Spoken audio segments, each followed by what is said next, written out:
Trevas. Hoje eu quero tratar com os irmãos a respeito do sangue de Cristo. Dia oportuno para isso, porque logo depois nós participaremos da Santa Ceia. E a Santa Ceia é esse memorial que nos faz pensar no sangue de Jesus, especialmente nos benefícios do sangue de Jesus. Então, abra aí a sua Bíblia ou acompanhe no nosso telão, Colossenses, capítulo 1, versículos de 1 a 23. E aí está escrito o seguinte: Paulo, apóstolo de Cristo Jesus, por vontade de Deus, e o irmão Timóteo, aos santos e fiéis irmãos em Cristo, que se encontram em Colossos, graça e paz a vós outros, da parte de Deus nosso Pai.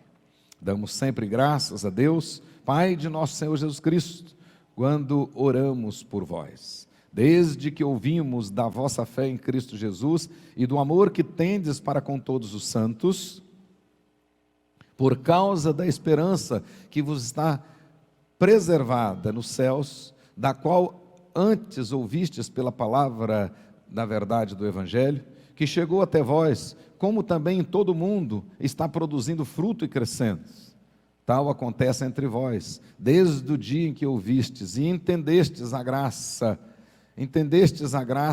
de Deus na verdade, segundo fostes instruídos por Epáfras, nosso amado conservo, e quanto a vós outros, fiel ministro de Cristo, o qual também nos relatou do vosso amor no Espírito. Por esta razão, também nós, desde o dia em que ouvimos, não cessamos de orar por vós e de pedir que transbordeis no pleno conhecimento da sua vontade, em toda a sabedoria e entendimento espiritual, a fim de viverdes de modo digno do Senhor, para o seu inteiro agrado, frutificando em toda boa obra e crescendo no pleno conhecimento de Deus, sendo fortalecidos com todo o poder, segundo a força da sua glória, em toda perseverança e longanimidade, com alegria, dando graças ao Pai, que vos fez idôneos à parte que vos cabe na herança dos santos na luz. Ele nos libertou do império das trevas e nos transportou para o reino do Filho do seu amor, no qual tendes a redenção, a remissão dos pecados. Este é a imagem do Deus invisível, o primogênito de toda a criação, pois nele foram criadas todas as coisas, nos céus e sobre a terra, as visíveis e as invisíveis, sejam tronos, sejam soberanias, quer principados, quer potestades, tudo foi criado por meio dele e para ele. Ele é antes de todas as coisas, nele tudo subsiste, ele é a cabeça do corpo, da igreja, ele é o princípio, o primogênito de entre os mortos, para em todas as coisas ter a primazia, porque aprouve a Deus que nele residisse toda a plenitude, e que havendo feito a paz pelo sangue da sua cruz, por meio dele, reconciliasse consigo mesmo todas as coisas, quer sobre a terra, quer nos céus. E a vós outros também, que outrora eres estranhos e inimigo no entendimento pelas vossas obras malignas, agora porém vos reconciliou no corpo da sua carne, mediante a sua morte, para apresentar-vos perante ele santos, inculpáveis e irrepreensíveis, se é que permaneceis na fé, alicerçados e firmes, não vos deixando afastar da esperança do Evangelho que ouvistes e que foi pregado a toda criatura debaixo do céu, e do qual eu, Paulo, me tornei ministro. Oremos ao Senhor.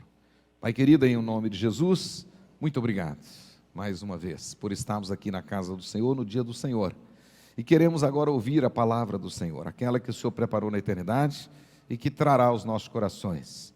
Por isso, ó Deus, permita que nós possamos realmente aprofundar o nosso conhecimento, aprofundar a nossa convicção a respeito do sangue de Jesus Cristo. Permita, Senhor, que nós possamos, de fato, entender as bênçãos que nós temos do sangue, por causa do sangue de Jesus. E confiado nele, possamos seguir em frente, agradando ao Senhor dia após dia. Hoje, ó Deus, quando também participaremos da ceia do Senhor, que traz à nossa memória os benefícios do sangue, o poder do sangue, a indispensabilidade do sangue. Ó Deus querido, ajuda-nos, ó Deus, para que nós possamos verdadeiramente agradar o Senhor e honrar esse sangue que foi derramado em nosso favor. Em o nome de Jesus, nós oramos agradecidos. Amém, amém. Glória a Deus. Então pode acompanhar conosco esse texto. Hoje, em virtude até da Santa Ceia, um dia especial para nós tratarmos dessa incomparabilidade e indispensabilidade do sangue de Jesus. Ou seja, esse sacrifício incomparável, esse sacrifício suficiente, esse sacrifício indispensável. Não somente para a nossa fé, mas para todo o escopo cristão. É impossível ser cristão, é impossível professar o cristianismo sem entender os benefícios do sangue de Cristo Jesus. O próprio Senhor Jesus, quando estava instituindo o novo mandamento, a ceia que nós celebramos hoje, ele mesmo disse: este cálice é o cálice da nova aliança, aliança no meu sangue. Fazei isso todas as vezes que beberdes em memória de mim. O próprio Senhor Jesus destacando a indispensabilidade, a incomparabilidade do sangue dele, o sangue da nova e eterna aliança. Especialmente escrevendo aos Romanos, escrevendo aos Coríntios, escrevendo aos Efésios e escrevendo aos Colossenses, o apóstolo Paulo procurou destacar a importância do sangue de Jesus, as bênçãos que nós temos por causa do sangue de Jesus. Segundo o apóstolo Paulo, a obra vicária de Jesus na cruz, ela foi incomparável e ela é indispensável para todos os cristãos e para a existência, para a estrutura do cristianismo. Porque somente por causa do sangue de Jesus, somente por meio do sangue de Jesus, é que todas as coisas sobre a terra e nos céus podem ser reconciliadas com Deus. E é isso que o nosso texto diz nos versículos 19 e 20. Foi por causa do sangue de Jesus que nós temos então essa reconciliação, todas as coisas, porque o texto diz lá: outrora éramos estranhos e inimigos no entendimento pelas nossas obras, por causa das nossas obras malignas. Agora, porém, Cristo nos reconciliou no corpo da sua carne, mediante a sua morte, para apresentar-nos perante Ele santos, inculpáveis e irrepreensíveis. Se não fosse pelo sacrifício de Jesus, não teríamos condições de nos apresentar diante de Deus dessa maneira. A única maneira de nos apresentarmos diante de Deus como santos, inculpáveis e irrepreensíveis é por causa do sangue de Cristo Jesus. Por isso é que no dia da Santa Ceia, e ela existe exatamente para isso, é um memorial para trazer a nossa mente, para fortalecer a nossa fé, a nossa esperança e o nosso amor, especialmente em relação aos benefícios do sangue, a bênção do sangue, a incomparabilidade do sangue, a indispensabilidade do sangue. Nada na antiga aliança se fazia sem derramamento de sangue, e na nova aliança o derramamento de sangue, do sangue de Jesus, foi eficaz e é suficiente. Portanto, meus queridos irmãos, precisamos realmente entender e buscar cada vez mais fortalecer a nossa fé com essa doutrina tão importante, que é a doutrina do sangue de Jesus. O escritor da carta aos Hebreus, que pode ter sido o próprio apóstolo Paulo, em face da possibilidade, em face da possível deserção de alguns por causa da perseguição. Vocês sabem muito bem o contexto da carta aos Hebreus, né? Alguns estavam cogitando a possibilidade de desertar, ou seja, de voltar ao judaísmo por causa da perseguição.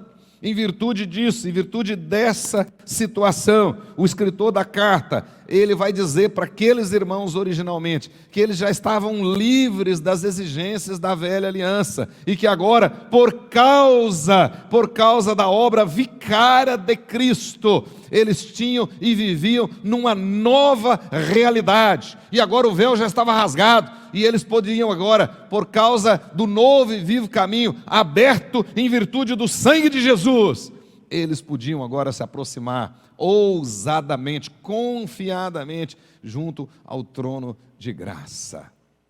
O escritor então vai dizer exatamente isso. Capítulo 9, versículo 12, não por meio do sangue de bodes e de bezerros, mas pelo próprio sangue de Jesus, ele entrou no Santo dos Santos e de uma vez por todas ofereceu aquele sacrifício como redenção eterna. Eterna. Então a Santa Ceia precisa trazer isso à nossa mente. De fato, nenhum crente pode participar da Santa Ceia aleatoriamente, distraidamente. Não. Ela existe, esse memorial é exatamente para fortalecer a nossa fé, para nos fazer olhar para a cruz, para nos fazer entender o propósito daquele sacrifício e entender e agradecer as bênçãos daquele sacrifício. Por isso que participar da Santa Ceia, de fato, é uma bênção para qualquer crente. O crente não pode abrir mão disso. No dia da Santa Ceia, no dia da comunhão dos santos, ele precisa fazer o possível e o impossível para estar em comunhão, exatamente para participar, porque é o entendimento desse sacrifício eterno, esse sacrifício que, conforme diz aí em Hebreus capítulo 9, verso 12, é o responsável pela nossa redenção eterna, redimidos para sempre. Para sempre. Então é exatamente isso que a ceia, a Santa Ceia tem que trazer ao nosso coração. Então, para que aqueles irmãos não desistissem, para que aqueles irmãos não retrocedessem, para que aqueles irmãos não desertassem, o escritor da carta aos Hebreus, ele vai dizer: olha, nós temos agora esse privilégio incomparável, nós temos agora esta bênção incomparável, nós agora, os irmãos do Velho Testamento não tiveram, nós temos, é graça, então não temos motivo. Ele queria dizer o seguinte: retroceder é irracional e será fatal. E diz lá no capítulo 10, os que retrocedem para a perdição. Nós, porém, somos da fé e permanecemos firmes, perseverantes. Por isso que ele vai chegar no capítulo 12 e dizer que nós temos que correr a carreira cristã olhando firmemente para o autor e consumador da fé. Ele vai dizer isso por causa do sangue de Jesus.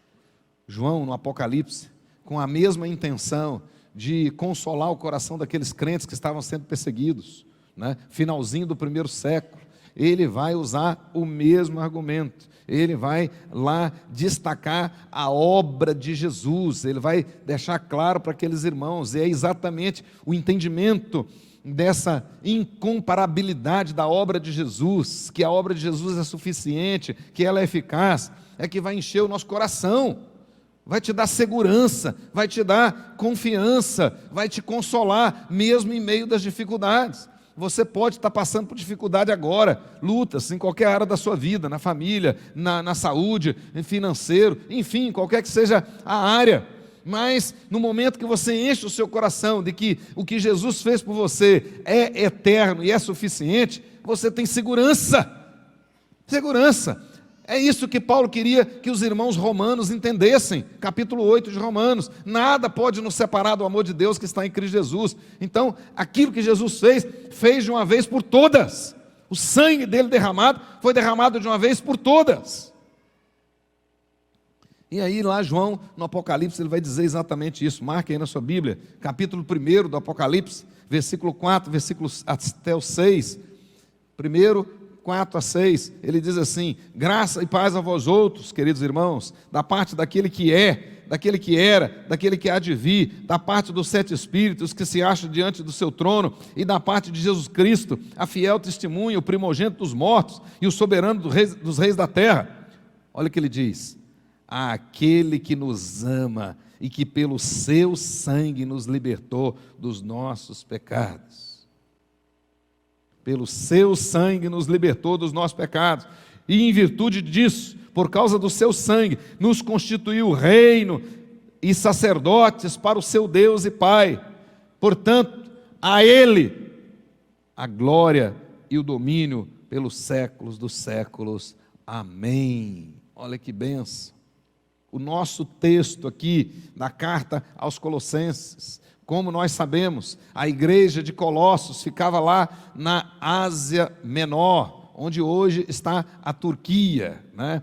Quem viajar conosco, aí uma nota de rodapé, quem viajar conosco o ano que vem, nós vamos passar lá, nesse lugar. Mas essa igreja que ficava lá onde hoje é a Turquia, naquela época, uma igreja forte. Paulo nunca tinha ido lá e não foi lá, não temos notícia de que Paulo visitou essa igreja, mas ele tinha recebido a visita de Epáfras. Epáfras era o fundador e o pastor desta igreja, e ele recebeu na prisão. Essa carta é uma das chamadas cartas da prisão, isso por volta do ano 62, quando Paulo estava preso numa prisão domiciliar lá em Roma, capítulo 28 de Atos. O fato é que Paulo recebe a visita de Epáfras, e Epáfras então é que vai dar as informações para Paulo, passar as informações, e ele disse muitas coisas boas, maravilhosas. Diz que aqueles irmãos estavam progredindo na fé, na esperança e no amor, que aqueles irmãos estavam suportando bem as adversidades, que eles estavam crescendo.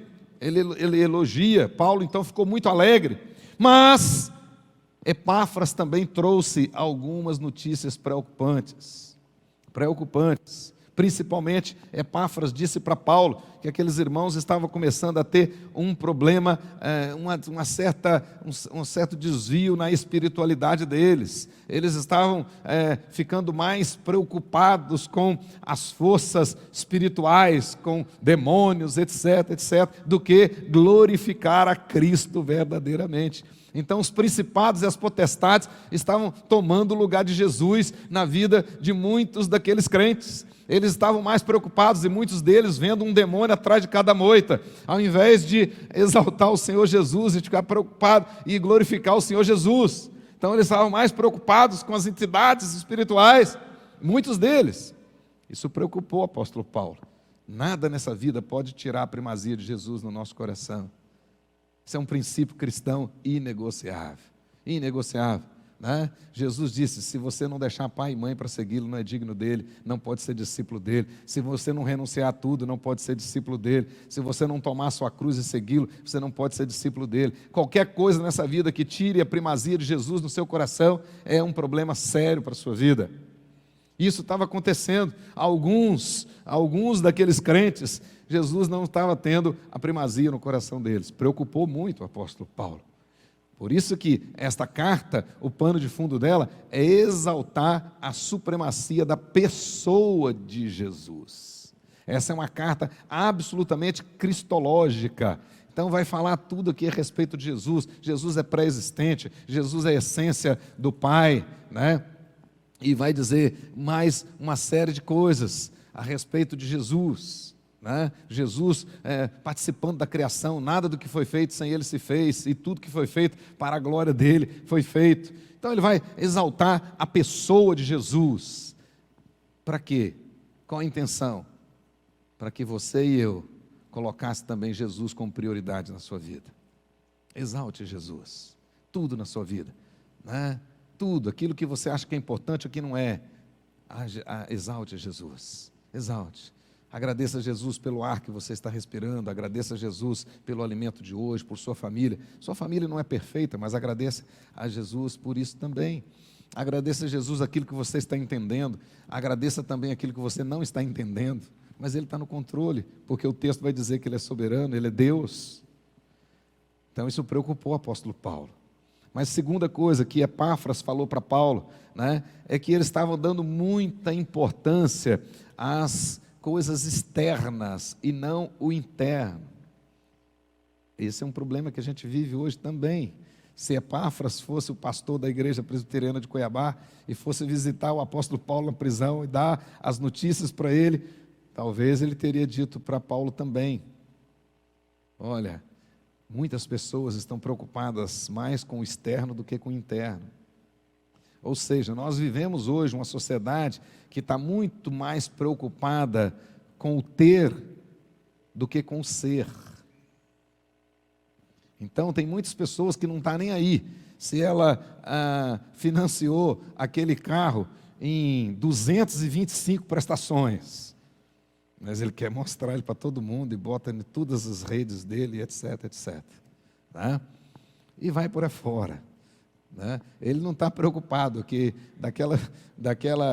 aquele passeio que ele foi fazer e tudo, ele dividiu aquilo em 50 parcelas e vai pagar aquilo tudo, mas ele quer postar aquele prato de camarão bonito lá, é isso que ele quer fazer. Esse povo estava com esse problema, estava mais preocupado com as coisas externas, com as festas, com os jejuns, com as luas novas, com os sábados, até mesmo com a circuncisão. Capítulo 2, Paulo trata disso.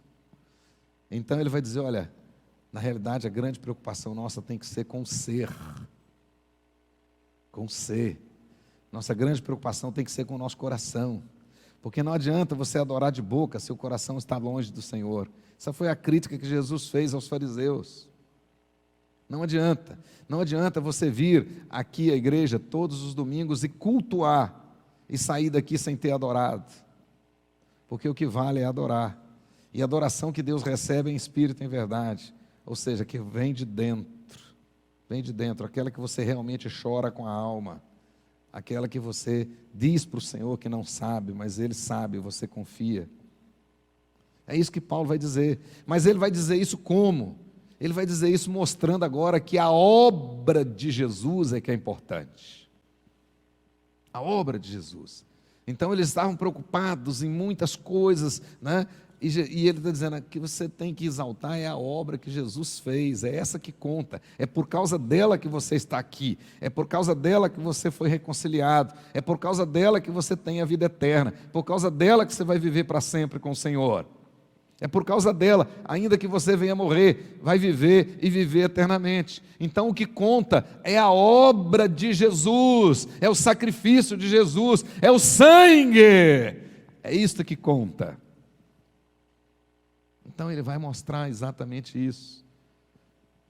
Mas outra coisa que preocupou o apóstolo, e tem preocupado a gente hoje também, e muitos têm sido enredados nessa triste realidade, é que muitos lá na igreja dos Tessalonicenses estavam valorizando demasiadamente, estavam ficando impressionados com a sapiência dos sábios. Capítulo 2, versículo 4, versículo 8, versículo 18. Né? Não estava nem questionando o conteúdo, mas a maneira como aquela pessoa expressava, isso é inteligente, isso é sábio. Né? Hoje a mesma coisa, muitos dos nossos jovens nas universidades têm se calado porque ficam impressionados com a sapiência de determinados sábios, e aquela sapiência nem tem lastro, nem tem verdade, nem científica, como aprendemos aqui recentemente com o professor Marcos Eberlin. Mas muitos ficam impressionados. Então é chique eu falar que sou darwiano. É chique, né, eu concordar com a ideologia tal. É chique eu questionar como questionam os ideólogos tais. Muita gente lá naquela igreja estava impressionada com a sapiência de alguns que estavam lá, né? E ele vai dizer, olha, nós temos que estar impressionados com a sabedoria de Jesus. É essa que tem que nos impressionar, porque nele reside todo o tesouro da verdadeira sabedoria. Ele é a fonte da verdadeira sabedoria, e se você precisa de sabedoria, peça a Ele, que a todos Ele dá liberalmente. Ele é que é a verdadeira sabedoria. Então, sábio, meu jovem, minha moça, rapaz, lá na faculdade, é sábio você dizer que Jesus é o Senhor da sua vida, e que Deus é o Criador de todas as coisas, que Ele, pelo poder da sua palavra, trouxe à existência aquilo que não existia. Isto que é sábio, e não você acreditar que o mundo veio de uma evolução, disso ou daquilo outro, né? De uma sopa, de uma lama, disso ou de outro, nada disso. Sábio é você dizer que Deus, o seu Deus poderoso, é que criou todas as coisas. Isto é que é sábio. E é isso que Paulo está querendo dizer. Por isso, olha aí para o nosso texto, do capítulo 1, versículo 1 até o versículo 23, o apóstolo Paulo, então, ele vai fazer aí uma breve saudação, né? Vocês observam, ele faz uma breve saudação do texto.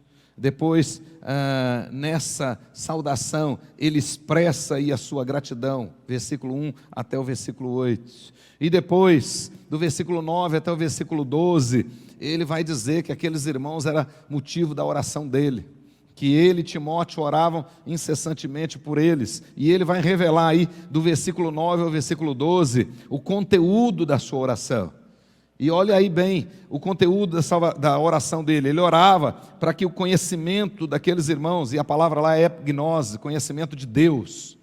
Conhecimento de Deus. Ele orava para que aqueles irmãos crescessem cada vez mais no conhecimento de Deus, na sabedoria de Deus, no entendimento espiritual. Versículo 9. Que ele orava também pelo bom testemunho daqueles irmãos, que eles tivessem bom testemunho lá fora, que não se envolvessem nessas coisas que eu acabei de dizer, mas ele orava também para que aqueles irmãos fossem frutíferos, versículo 10, para que eles pudessem produzir, e de fato, nós somos o corpo de Cristo, é um organismo vivo, e todo organismo vivo tem que crescer, tem que reproduzir. Então, a oração do apóstolo Paulo estava correta, e tem que ser a nossa oração hoje, e tem que ser o seu objetivo, o meu objetivo. Como crente, nós precisamos produzir, nós temos que ser frutíferos. Ele está dizendo, ele orava então, ele e Timóteo oravam incessantemente, para que aqueles irmãos então crescessem no conhecimento, na sabedoria, no entendimento espiritual, dessem bom testemunho, fossem frutíferos. E no versículo 11, fortalecidos com todo o poder, de modo que fossem perseverantes, pacientes e alegres em todas as circunstâncias. Versículo 11. Então, a única maneira que nós temos para poder, nesse mundo que nós estamos vivendo, nesse contexto que nós estamos vivendo, inclusive contexto brasileiro, única maneira de nós vivermos sem jogar a toalha, sem desesperar, sem querer retroceder, é você se fortalecer dia após dia, se fortalecer no poder do nosso Deus. Aí sim você vai ser perseverante, aí você vai ser paciente, aí você vai ser alegre, mesmo diante dessa tristeza toda que nós temos vivido. Portanto, é possível sim, ser feliz, ser alegre, nesse mundo aqui, é possível, para nós, porque nós entendemos, biblicamente, que o conceito de alegria, o conceito de felicidade para nós, transcende as circunstâncias. Para nós isso é posicional, é estar em Cristo Jesus. Está em Cristo Jesus. Então ele diz, ensina isso para nós. Portanto, é nesse contexto que o apóstolo Paulo se apressa para chegar no versículo 13 até o 23, para falar da plenitude, da suficiência, da pessoa de Cristo e da incomparabilidade, ou seja, da superioridade, da indispensabilidade da sua obra. Então, depois da sua saudação, depois da sua oração, ele se apressa para dizer, olha aqui para mim, irmãos, presta atenção, nós já temos o que é mais importante, nós já temos o que é suficiente, a pessoa de Jesus e a obra de Jesus, nós estamos em Cristo e fomos alcançados pela obra dele, por isso estamos nele. Então ele se apressa para tratar disso. E aí observe bem, olha para o seu texto, né? Quando ele vai tratar disso, nesses versículos 13 até o 23, ele destaca o grande alvo do apóstolo Paulo. Ele destaca a obra de Cristo Jesus em relação à igreja. Versículos 18 até o versículo 23. É o clímax, né, desse texto, 18 ao 23. Ele se apressa para destacar aquilo que Jesus fez por nós. A obra de Jesus em relação à igreja. Então veja aí, na morte e na ressurreição de Cristo, Deus, o Pai, deu a ele toda a autoridade e o transformou no cabeça da igreja. Então é isso aí, por causa do sangue, por causa da obra, Jesus se torna o cabeça da igreja. Então a igreja é o corpo e Jesus é o cabeça. E nós temos que andar por essa cabeça. Essa que tem que ser a nossa referência. Nada lá de fora, nada exógeno, não, nada não. Jesus é a nossa cabeça. Pelo seu sangue, pelo seu sacrifício, versículo 19 e 20, o apóstolo vai dizer que Jesus nos trouxe a paz e a reconciliação. Então a paz aqui é clara, é a mesma coisa que Paulo está falando em Romanos 5, né? Antes de sermos alcançados pelos benefícios desse sacrifício de sangue, desse sacrifício vicário, antes de sermos alcançados, nós estávamos em guerra em relação a Deus, afastado dele, mortos em nossos delitos e pecados. A Bíblia é clara em relação a isso, sem nenhum relacionamento com o Criador, né? Os nossos pecados fez separação entre nós e o Criador. A Bíblia é clara, né? Todos antes de Cristo, antes do sacrifício de Jesus, estavam mortos nos seus delitos e pecados, separados de Deus. A Bíblia diz isso. Mas agora, por causa desse sacrifício, nós temos paz. Essa paz que ele está falando aqui é a mesma que ele falou aos romanos. Essa paz não é, presta atenção, a inexistência de problema, de dificuldade, de luta. A paz da qual ele está falando não é o intervalo entre duas guerras. Não. Vamos lá agora, tenta negociar lá com o presidente da Rússia, com o presidente da Ucrânia, e ajeita, articula uma paz, e eles vão ficar uma semana, um mês, sei lá quanto tempo, sem jogar um míssil em cima do outro. Não, a paz da qual Paulo está falando não é essa inexistência de dificuldades, inexistência de problema, não, inexistência de problema dentro de casa, fora de casa, no trabalho, no país, não. Ele não está falando de uma paz que é o intervalo entre duas guerras, um cessar-fogo provisório. Não, ele está falando de uma paz aqui agora com Deus, circunstancial, não circunstancial, posicional. Ou seja, agora nós estamos de frente para Deus, agora nós temos acesso pelo novo e vivo caminho aberto por causa do sangue de Cristo. Nós podemos chegar junto ao trono de graça e de glória.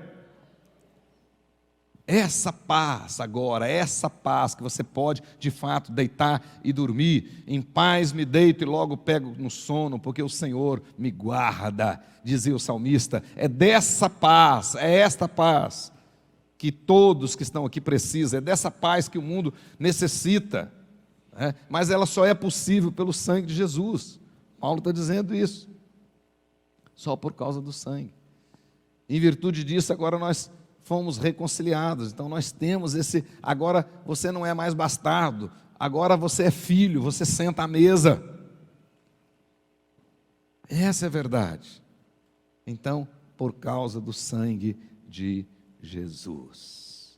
Pois bem, nós podemos ver claramente que na visão do apóstolo Paulo, né, especialmente na carta aos Romanos, na carta aos Coríntios, no contexto da Santa Ceia, capítulo 11, por exemplo, de 1 aos Coríntios, né? Na carta aos Efésios e na carta aos Colossenses, principalmente aí, no entendimento de Paulo, o sangue de Jesus, ele tem bênçãos para nós, o sangue de Jesus, que é incomparável, o sangue de Jesus, que é indispensável, ele tem bênçãos para nós, no passado, no presente e no futuro, e é o que a Santa Ceia significa para nós.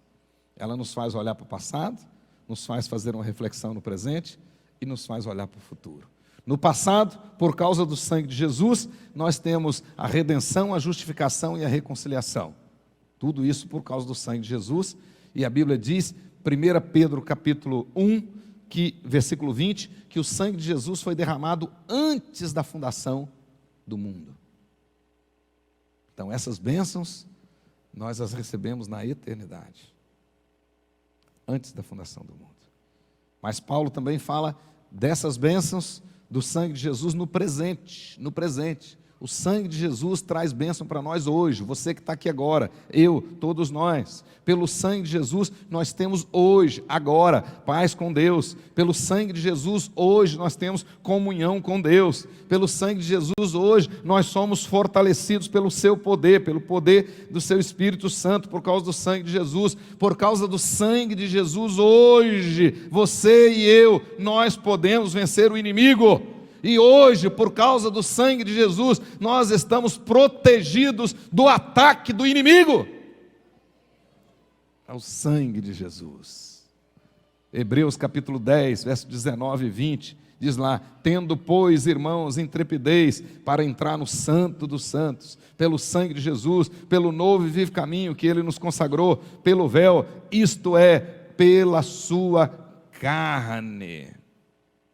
Ou seja, por causa da sua morte, por causa do sangue vertido, do sacrifício vicário de Jesus, nós podemos hoje ter essa comunhão com o Senhor, hoje, no presente. Mas Paulo também pensava no sangue em termos do futuro, né, da eternidade. Pelo sangue de Jesus, no futuro, quando as trombetas soarem, nós em definitivo venceremos a morte e seremos glorificados.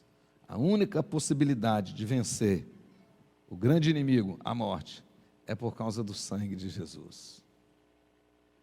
É exatamente isso que João vai falar no Apocalipse capítulo 12, lá no contexto das bestas, etc. O capítulo 12, terrível capítulo 12, ele vai dizer lá: eles, pois, o venceram por causa do sangue do Cordeiro. Eles, pois, o venceram por causa do sangue do Cordeiro. Futuro. Isso João já está nos vendo glorificado. É a mesma experiência do capítulo 5 de Apocalipse, né? Porque fostes mortos e com seu sangue compraste para Deus os que procedem de toda tribo, língua, povo e nação. Aquela multidão que João viu, que ninguém podia contar, vestidas de vestiduras brancas, e o texto diz: alvejados, lavados no sangue do Cordeiro. Então, na mente de Paulo, e é o que significa para nós a Santa Ceia, ela nos faz olhar para trás, olhar para hoje e olhar para o futuro. Para o passado, para o presente e para o futuro. Para o passado, aquilo que já foi feito, o escrito de dívida que já foi rasgado. Capítulo 2, logo adiante, o apóstolo Paulo vai tratar disso, né? Aquele ato perfeito jurídico, Jesus pagou a conta, e isso já conhecido de Deus na eternidade. No presente, hoje no presente, né? O sangue de Jesus, ele foi derramado e continua derramado, hoje, continua. Olha que Pedro diz, Pedro, primeira carta, capítulo 1, verso 2, ele diz: eleitos segundo a presciência de Deus, em santificação do Espírito para obediência e aspersão do sangue de Jesus Cristo. Né? O nosso sumo sacerdote adentrou o santo dos santos e oferece por nós esse sacrifício vivo continuamente. Continuamente. Hoje, quando Deus olha para você, Ele vê o sangue de Jesus. No outro lugar tinha um aleluia aqui que subiria esse teto, não é isso? Então você põe isso no seu coração. As bênçãos do sangue de Jesus. Portanto, meus queridos irmãos, pelo sangue de Jesus, nós vencemos o pecado. Pelo sangue de Jesus, nós vencemos e venceremos em definitivo o mundo, Satanás e a morte.